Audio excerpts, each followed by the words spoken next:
Welcome to week 10, Teacher Compensation. For this one, I'm going to ask a lot of questions designed to spark your thinking rather than guide you along the text, but it's something to get you thinking as you go throughout the text about.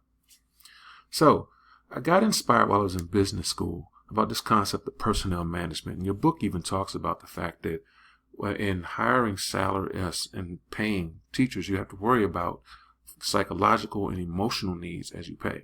So you have to worry about what states of mentality people are in. This book I read called Danger in the Comfort Zone talked about that. So essentially what the book called for was kind of a scale of looking at of different types of workers. So where you had on the vertical axis high and low, but on the horizontal axis you had three states of thinking. They were fear, entitlement, and earnings. And workers could fall into one of the three in their strongest asset. They also could have aspects of others, as you'll see momentarily. So let's take the entitlement person.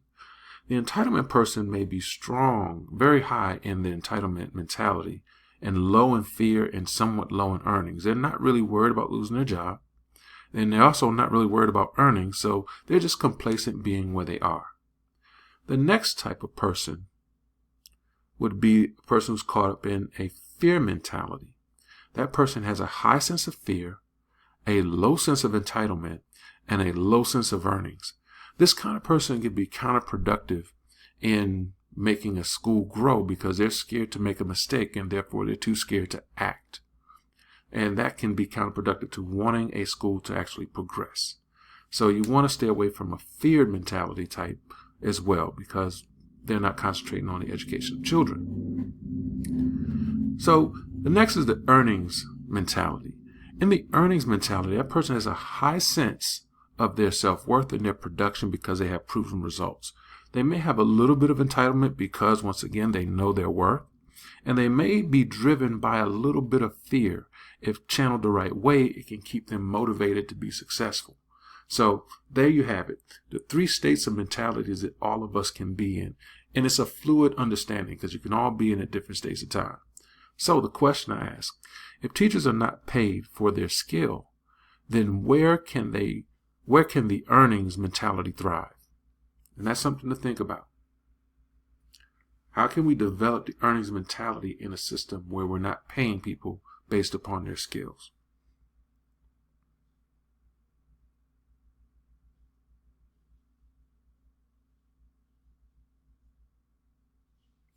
Our next section or piece of information, we'll talk about the teacher pay structure.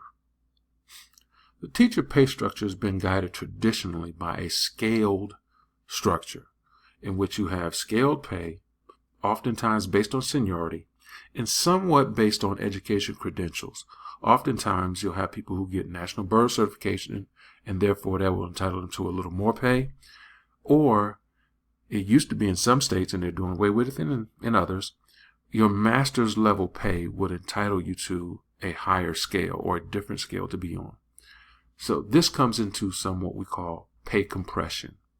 In our society, there's certain careers that have been pay compressed, so no matter what you do, your pay is going to stay the same. I liken it to the McDonald's mentality. A person who serves 1,000 people in an hour still gets paid the same hourly wage as a person who serves 10 people in the same hour. So there's no incentive to work hard. So how can we attract the best and the brightest in a pay compressed field? That becomes an important question as you read through this. Think about that. Next, we talk about earnings and quality.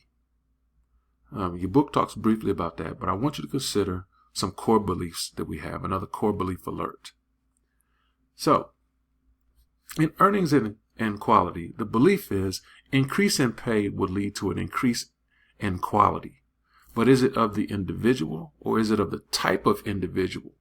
Will increasing pay attract a different type of person, or will it inspire the same person to want to do better? And if it's the latter, then that's a problem. So the question I ask, is it pay alone that makes a person do better? Or are there other factors and variables that create a quality teacher?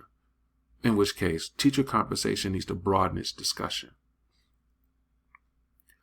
Next, we'll talk about the deprofessionalization of teaching as a profession.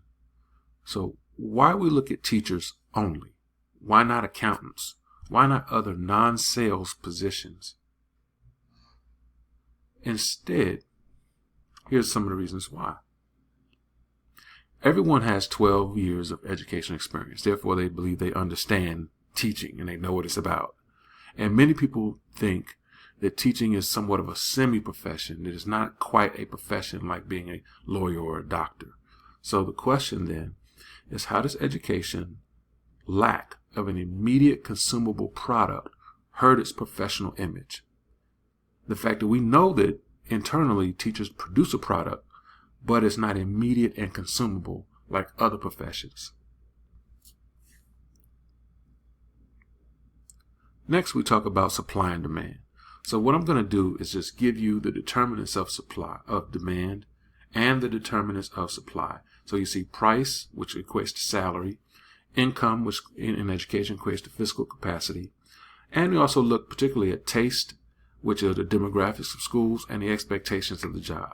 The determinants of supply, price, which is fiscal effort, input prices, all the prices that go into attracting a person, and then technology in particular. How fast can you be replaced by technology? So I ask the question, is supply and demand too simplistic of an analysis to apply to teaching compensation?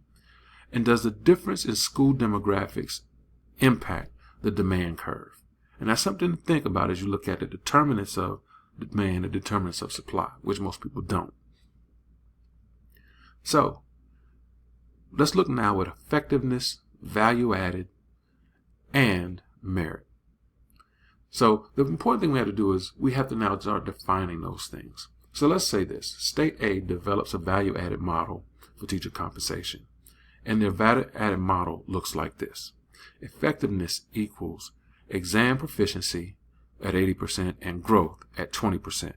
Exam proficiency means the actual scale score you earn, average score you earn, whether they are proficient or not.